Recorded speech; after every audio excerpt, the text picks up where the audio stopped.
Yeah, good morning, friends. I am Dhruv, and you are watching your own channel. Please like, subscribe, and share this channel with your friends. This is all for free. Thank you. आइए आगे बढ़ते हैं English की class में. So today is 2nd April.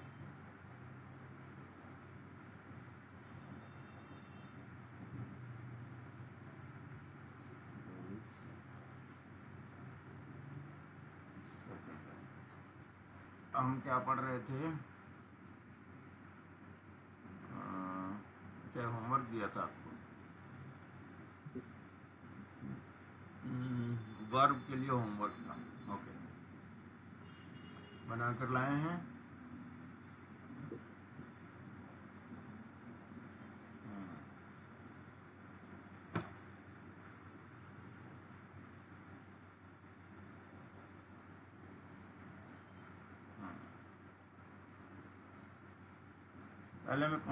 पहले मैं चलो इसको ना अलग से करते हैं.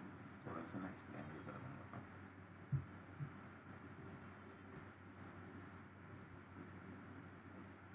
पहला है आपका he is my teacher. He is my teacher में आपको कौन सा वर्ब चल रहा है?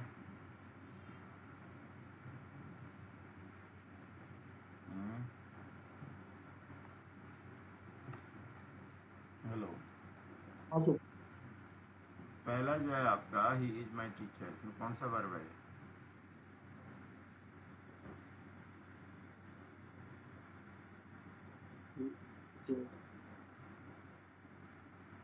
कौन सा वर्ब है ये?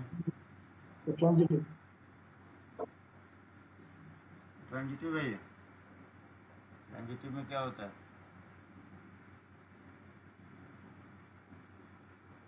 ट्रांजिटिव की क्या पहचान है?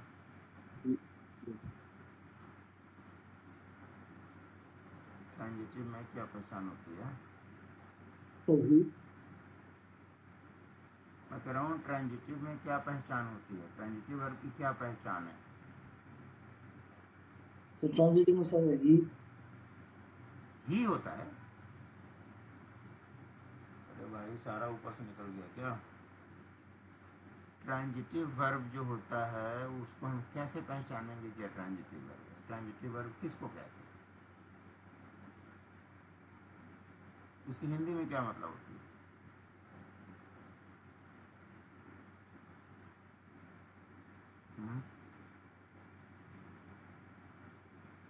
आप एक कॉपी में बनाकर लाए हो? ये जो 20 मैंने होमवर्क दिया था इसको आप कॉपी में बनाकर लाए हो? यस और नो? नो.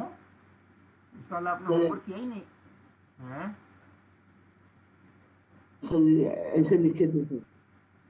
नहीं नहीं, मैं क्या पूछ रहा हूँ, मैंने आपको होमवर्क दिया, मैंने आपको 20 सेंटेंस लिखा, तो इसको हाँ सर. होमवर्क का मतलब बना के लाने का मतलब क्या होता है? कॉपी में ही तो बना के लाते हो. कैसे बना के लाते हो आप? ये 20 हाँ सर. सेंटेंस में किसमें कौन सा वर्ब लगेगा? ये आप कहाँ बनाए हो? कॉपी में नहीं बनाए हो तो कहाँ पर बनाए हो सर आप? सर ऐसे सर लिखे रखे थे सर दूसरे कॉपी में. नहीं, मेरी बात सुनो, मेरी बात सुनो. मैं ये कह रहा हूँ, आपको देखो मैं दिखा रहा हूँ स्क्रीन. मेरा स्क्रीन दिख रहा है ना आपको? हाँ सर. ये मैंने लिखा homework. Pick out the kinds of verbs in the following sentences. कौन से प्रकार का वर्ब है इन सेंटेंसेस में? तो जब आप ये होमवर्क बना के लाओगे तो कैसे बनाओगे? कॉपी में नहीं बनाओगे, कहाँ पर बनाओगे? सर दूसरी कॉपी में. तो कॉपी में बनाना चाहिए तो आपने कॉपी में नहीं बनाया. नहीं सर सर पूरा काम पर गया सर इसलिए नहीं बना पाया. हम सॉरी, करने के. दोबारा बोलो. क्या क्या पड़ गया? काम पड़ गया? हाँ सर इसलिए सर हम नहीं कर पाए. अच्छा, आप बिजी थे, आपको टाइम नहीं मिला, आप ये कह रहे हो? हाँ सर. हाँ, अगर बिजी थे, टाइम नहीं मिला, आप होमवर्क नहीं कर पाए, कोई बात नहीं. लेकिन मेरे को कहाँ बताया कि आपने होमवर्क नहीं किया? अभी आप तो मेरे को लिखवाने जा रहे हो, हाँ ये इसका ये सेंटेंस होगा, इसका ये सेंटेंस होगा. अभी तो आप मेरे साथ तुक्का मारोगे ना.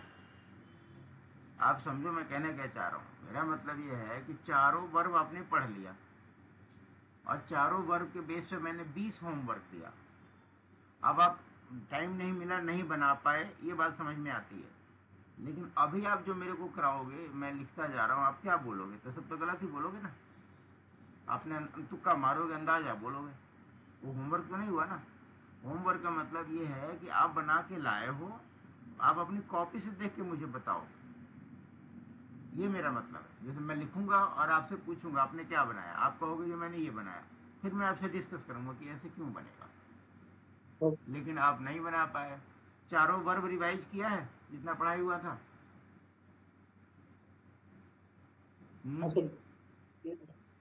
आपने रिवाइज किया? देखो ये होमवर्क है 26 मार्च का और आज है 2 अप्रैल। कितने दिन हो गया? 5 और 2 7 दिन हो गया। 7 दिन हो गया। आपका वो रहा होगा ना, ईद में आप नहीं कर पाए होंगे ना, यही बात है। ईद भी था बीच में और आप बिजी थे।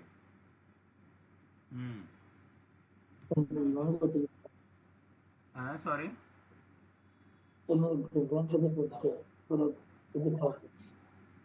आपकी आवाज साफ नहीं आ रही। आपका तबीयत खराब था क्या? नहीं सर, वो ग्रैंडफादर को तबीयत खराब थी। आप कहीं गए थे बाहर? हैं? हाँ सर, हम्म।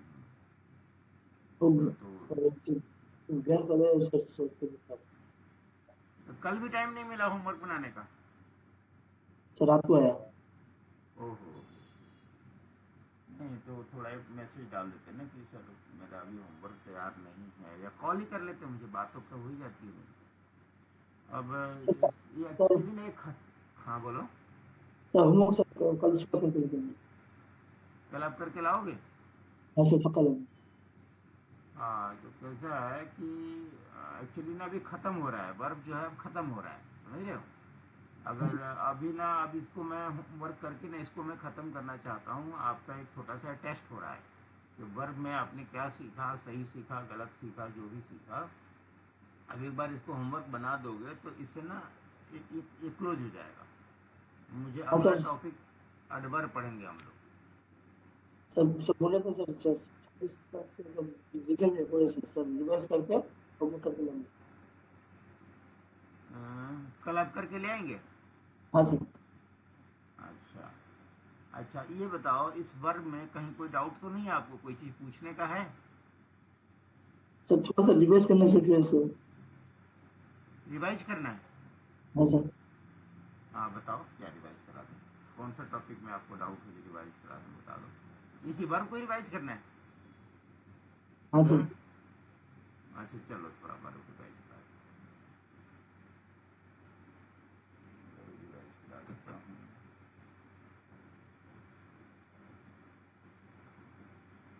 ये थोड़ा सा, आधा घंटे में मैं इसको आपको एक जस्ट एक छोटा सा रिवाइज करा देता हूँ। देखो, वर्ब क्या होता है? वर्ब को हिंदी में क्रिया बोलते हैं, ठीक है? वर्ब का मतलब होता है क्रिया, क्रिया का मतलब होता है काम। जब किसी काम के होने का बोध होता है तो उसको वर्ब कहते हैं।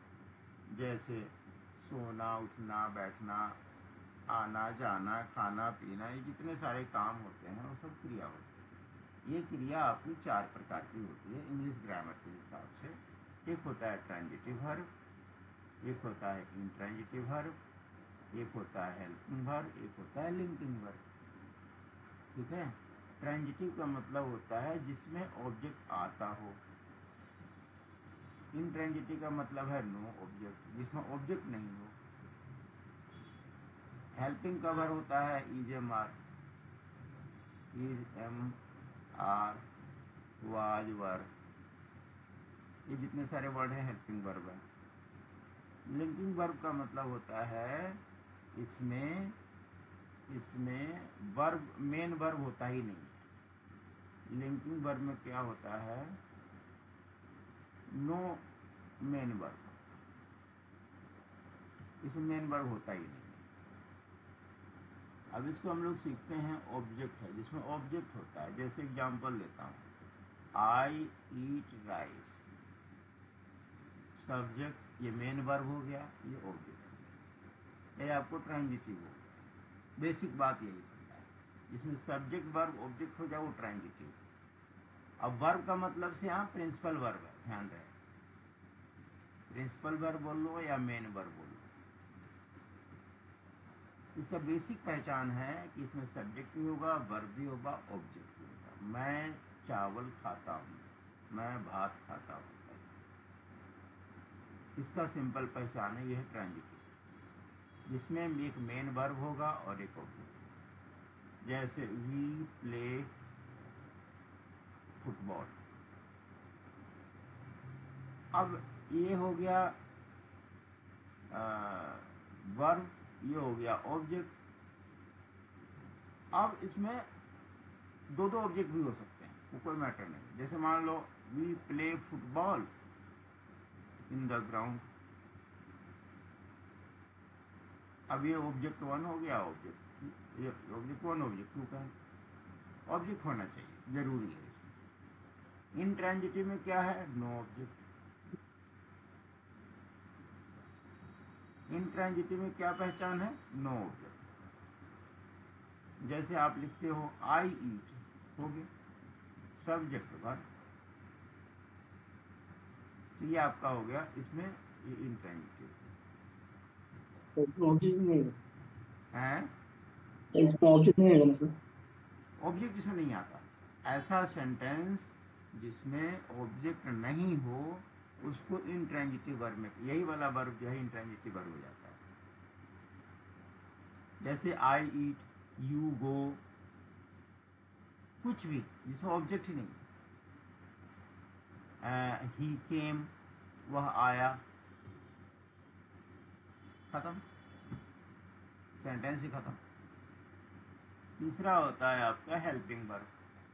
हेल्पिंग वर्ब हमने बहुत डिटेल में पढ़ा था। हेल्पिंग वर्ब बहुत सारे होते हैं, जितने भी सेंटेंस को पूरा करने के लिए आते हैं, जैसे is, am, are, was, were, shall, will, जितने भी हेल्पिंग वर्ब हैं आपके, can, could, may, might, should, would, should, ये जितने भी आते हैं सब हेल्पिंग वर्ब आते हैं। इनमें कोई प्रेजेंट टेंस को डिनोट करता है, कोई फ्यूचर टेंस को डिनोट करता है, हैज, हैव, हैड, ये जितने भी सब है ये सब helping verb. Present tense, past tense, future tense, इन सबको डिनोट करता है। जैसे आप लिखते हो आई एम प्लेइंग, ध्यान देना इसमें एक हेल्पिंग वर्ब होना जरूरी है और एक प्रिंसिपल वर्ब होना जरूरी है। दूसरा क्या था? पहले में क्या था? हेल्पिंग वर्ब नहीं था। पहले वाला कहाँ गया? ये ट्रांजिटिव में देखोगे, इसमें नो ऑब्जेक्ट, ठीक है, इसमें ऑब्जेक्ट नहीं था, ध्यान देना इसमें ऑब्जेक्ट नहीं था। सॉरी, ट्रांजिटिव कहाँ गया?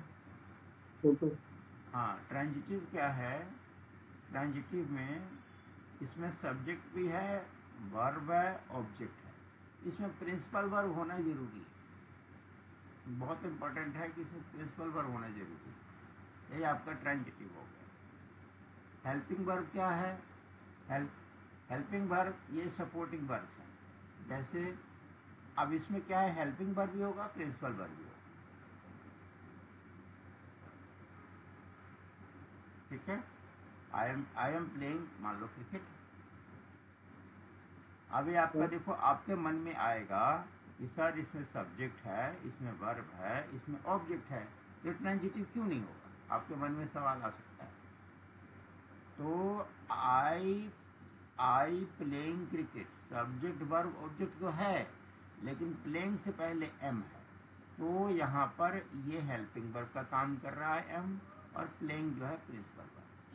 तो जब पूरे सेंटेंस को डिनोट किया जाएगा तो इसमें हम क्या देखेंगे कि इसमें हेल्पिंग वर्ब अवेलेबल है, इसलिए इसमें हेल्पिंग वर्ब को हम लोग पढ़ेंगे। ये हेल्पिंग वर्ब है। और सेंटेंस जो तो जहाँ पर हेल्पिंग वर्ब होगा तो लगेगा हाँ, तो वो हेल्पिंग वर्ब के साथ हेल्पिंग वर्ब के साथ प्रिंसिपल वर्ब होना जरूरी है।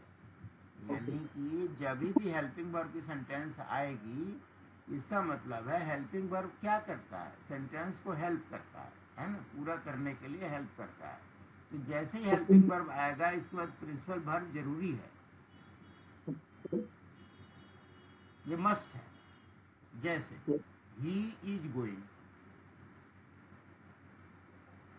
ठीक है, ही इज गोइंग, मान लो ही इज गोइंग कर दो, कोई बात नहीं, गोइंग टू कर दो, एक और आसान कर देता हूँ, he is going to Bombay, ताकि आपको समझने में इजी रहेगा। सब्जेक्ट, हेल्पिंग वर्ब, ये भी वर्ब और ये ऑब्जेक्ट, ठीक है। सर अब एक बात बताओ, अगर मैं बोलता हूं खाली ही इज गोइंग, अब बताओ ये ट्रांजिटिव है या हेल्पिंग वर्ब का पहचान, बताओ। सॉरी, इंट्रांजिटिव,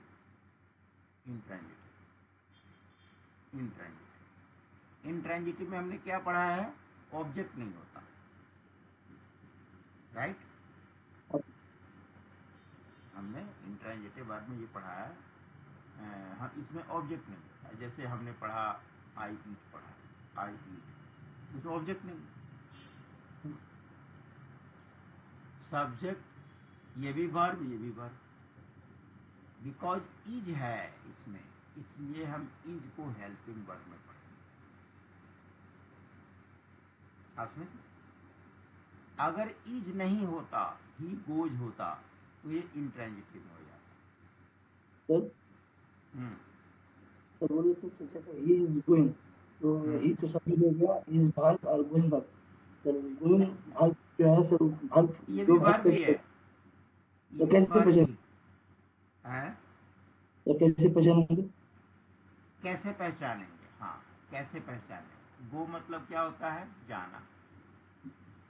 जितने भी काम होते हैं जिसके अंत में ना होता है, मैंने पढ़ाया था पहली क्लास में, जिस भी शब्द में ना लगता है आमतौर पे वो क्रिया होती है। उठना, बैठना, सोना, खेलना, कूदना, आना जाना, पढ़ना, लिखना, पढ़ाना, सब में ना है ना, ये सब आपके काम है। जिस काम से भी किसी क्रिया के होने का बोध होता है, वह क्रिया कहलाती है। जैसे ये आना जाना है, तो वो क्या है, इसमें हम वर्ब में बहुत सारे वर्ड मीनिंग भी आएंगे, ये हम आगे टेंस में पढ़ेंगे। वर्ड के ना फॉर्म्स होते हैं, वर्ब के फॉर्म्स होते हैं, ये हम टेंस में पढ़ेंगे, कुछ हमारे वर्ड मीनिंग भी बढ़ जाएगी। तो पहचानने का तरीका ये है कि जिसकी मीनिंग जानेंगे, तो वो मतलब क्या होता है, तो जाना है तो काम है, समझ रहे हो। इसलिए हम पहचानेंगे कि ये वर्ब है। जैसे हेल्पिंग वर्ब लग जाएगा तो ये इसका वजन ज़्यादा हो जाएगा, इसको हम हेल्पिंग वर्ब में समझेंगे। जिसमें हेल्पिंग वर्ब नहीं है, इसमें हेल्पिंग वर्ब है ही नहीं, मेन वर्ब है, तो ये आपका इंट्रांजिटिव हो गया। ट्रांजिटिव में क्या होता है, ही प्लेज, अभी देखो इसमें क्या हेल्पिंग वर्ब नहीं है, तो हेल्पिंग वर्ब नहीं माना जाएगा। ही प्लेज ये हो गया इंट्रांजिटिव, इसमें ऑब्जेक्ट नहीं है। लेकिन यही लगा दिया फुटबॉल, तो ये ट्रांजिटिव हो गया।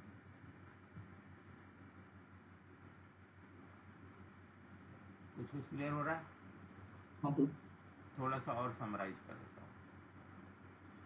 देखो, ही प्लेज ये हो गया intransitive, he plays football, object मिल गया, तो इसमें हो गया ट्रांजिटिव। अब इसमें देखो ही इज प्लेइंग, अब इसमें हेल्पिंग वर्ब घुस गया, ये आपको हो गया हेल्पिंग वर्ब। इसमें कोई डाउट है तो बताओ।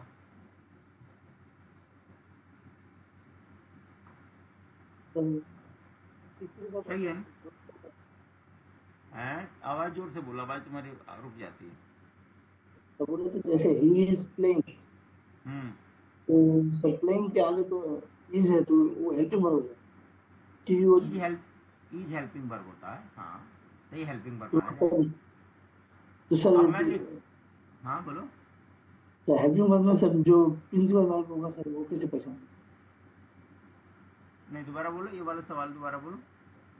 तो बोल रहे थे सर हेल्पिंग वर्ब में जो है सर हम्म, जो सेंटेंस है हेल्पिंग वर्ब तो वहाँ पर प्रिंसिपल वर्ब कैसे पहचानेंगे? वो तो मीनिंग होता है ना, जो प्ले मैंने क्या होता है, खेलना। हाँ सर। प्रिंसिपल वर्ब का मतलब है कोई काम हो रहा है, आना, खेलना, कूदना, उठना, बैठना। तो आपको ईच के बाद जो प्लेइंग दिख रहा है, तो प्लेइंग के मीनिंग तो जानना पड़ेगा ना। प्ले मैंने होता क्या है, खेलना। हाँ तो हाँ वो सर। काम हो गया, मेन काम हो गया। इज एम आर, इससे कोई काम नहीं होता है। हूँ, हाँ, है, इसकी मीनिंग ये है। इज मैंने है, एम मैंने हूँ, वाज मैंने था, ये सब हेल्पिंग वर्ब है। लेकिन काम तो हुआ नहीं कुछ। काम होता है रीड, प्ले, उठना, बैठना, जागना, जो भी है। अब यहीं देखो, ही इज प्लेइंग क्रिकेट, ये आपका हेल्पिंग वर्ब आ गया। इसमें जिसमें हेल्पिंग वर्ब है वो रहेगा। या हेल्पिंग वर्ब के साथ मेन वर्ब होना जरूरी है। इसमें हेल्पिंग वर्ब के साथ मेन वर्ब होना जरूरी है। अब बात करते हैं उसकी, लास्ट वाला क्या है, लिंकिंग वर्ब। लिंकिंग वर्ब में क्या होता है, नो प्रिंसिपल वर्ब, जिसे मेन वर्ब ही नहीं होता। जैसे ही इज ए बॉय, ये तो हेल्पिंग वर्ब है, ये तो आपको मालूम है। लेकिन जब प्रिंसिपल वर्ब नहीं हो तो यही हेल्पिंग वर्ब लिंकिंग वर्ब कहलाता है। बिकॉज नो प्रिंसिपल वर्ब, इसमें कोई काम ही नहीं हो रहा है। कोई काम हो रहा है, वो एक लड़का है, कोई काम कर ही नहीं रहा है, कुछ काम ही नहीं हो रहा है इसमें। ये बात समझ में आई? आपके मन में अगर ये सवाल हो कि प्रिंसिपल वर्ब क्या होता है, तो प्रिंसिपल वर्ब वो होता है जो कोई काम होता है, कोई भी काम। इसमें कोई भी काम तो नहीं हो रहा। ही जे बॉय, वो एक लड़का है, कुछ कर तो रहा नहीं।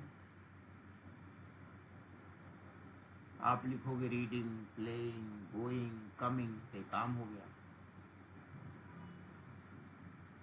चारों में किसी में डाउट हो तो बताओ, दोबारा क्लियर कर दूंगा। हम्म, नहीं सर।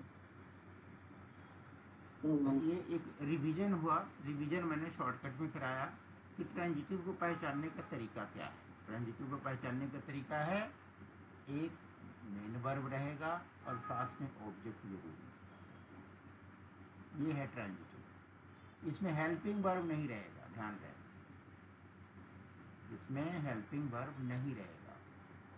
इनट्रांजिटिव में क्या होगा, इनट्रांजिटिव में ऑब्जेक्ट ही नहीं रहेगा।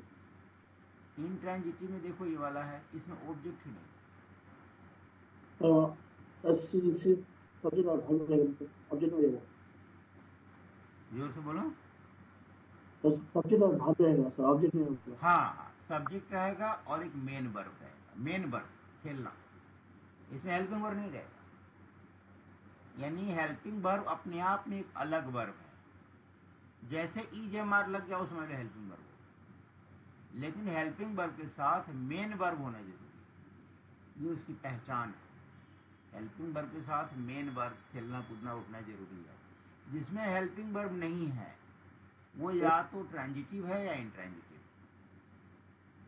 तो हम्म, मतलब ऐसा होता है सर जो सबका लीडर होता है। हाँ? तो जो क्या मेन कह रहे वर्ब हो, है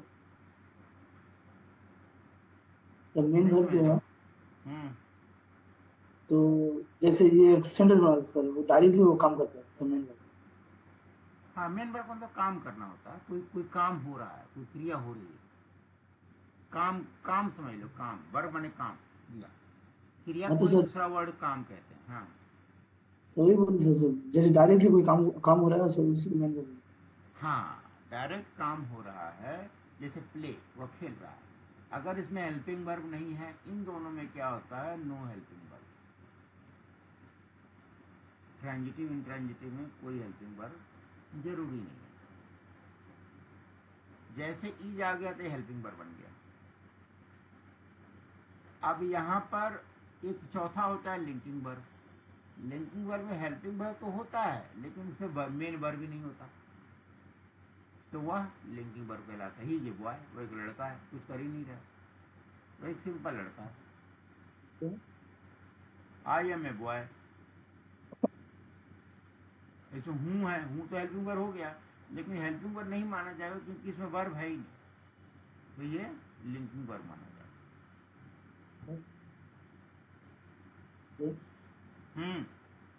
तो जैसे ये हो जैसे द birds flew away, दोबारा बोलो।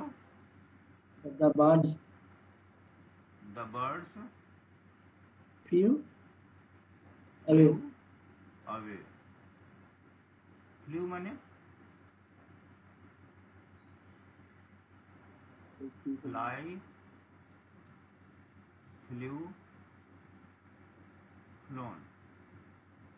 फ्लाई माने क्या होता है,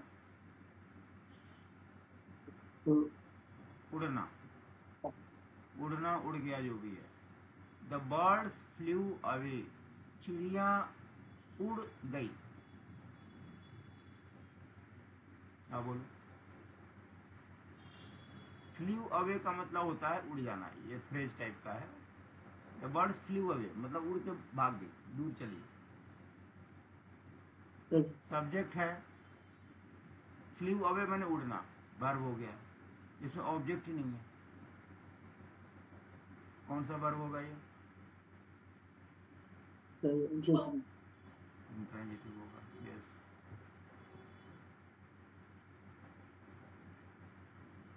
समझ में आया?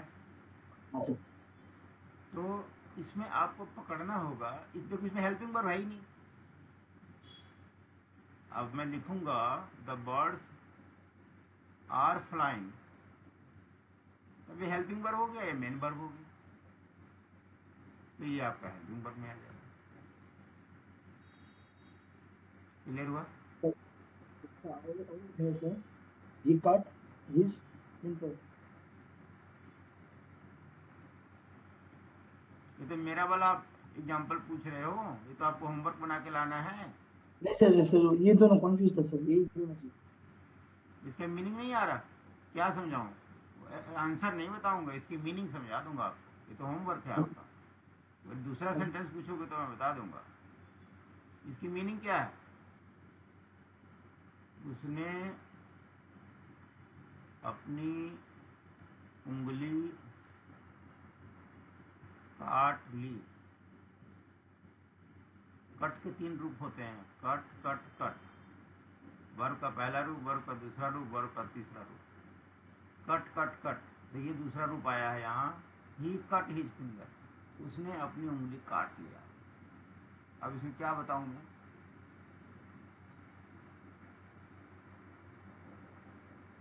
इसमें क्या पूछना है बोलो। ये सर जैसे ही कट, तो जैसे द बर्ड्स एक ही सेंटेंस में आ गया, दोबारा बोलो। तो द बर्ड्स जो सब्जेक्ट के रूप में दोनों एक साथ में आ गए सर। हाँ, ये बर्ड, बर्ड्स, द बर्ड्स मतलब चिड़िया, द बर्ड्स बहुत सारी चिड़िया हैं, इसलिए द हाँ तो बर्ड्स लगा दे। वही बोल रहे थे सर, जैसे द बर्ड्स है सर, वो सब्जेक्ट के रूप में सर दोनों एक साथ में आ गए। द कोई सब्जेक्ट नहीं होता, द जो है बर्ड को पूरा करने के लिए आया है, द का कोई मीनिंग नहीं होता। द जो है सपोर्टिंग, सपोर्टिंग वर्ड होता है, इसलिए बर्ड्स खाली नहीं लिखते, तो खाली बर्ड्स भी लिख सकते हो। द बर्ड्स का मतलब कोई खास चिड़िया जो कहाँ कहीं पे बैठी थी, द का मतलब खास से होता है। द बॉय मतलब वह लड़का, द बर्ड्स मतलब वो चिड़िया, इस तरीके सेंस में होता है। द बर्ड्स फ्लू अवे, चिड़िया उड़ गई, तो द बर्ड्स और बर्ड्स का मीनिंग एक ही है। इसमें आपका सब्जेक्ट है वर्ब।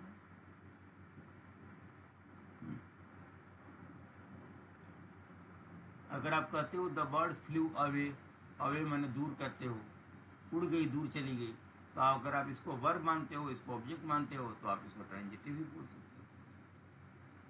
फ्लू अवे इकट्ठा समझते हो तो इंट्रांजिटिव कह सकते हो, दोनों चलेगा। मेरी नज़र में मान लो ये सब्जेक्ट है, ये वर्ब है और ये ऑब्जेक्ट है, ये ट्रांजिटिव हो गया। अवे माने दूर होता है, वो दूर उड़ के चलेगी, तो आप इसको ट्रांजिटिव बना सकते हो, कोई इशू नहीं। क्लियर हुआ? चलो होमवर्क करके लाना, और कोई डाउट होगा तो और कल क्लियर कर दूंगा, ठीक ठीक है? है।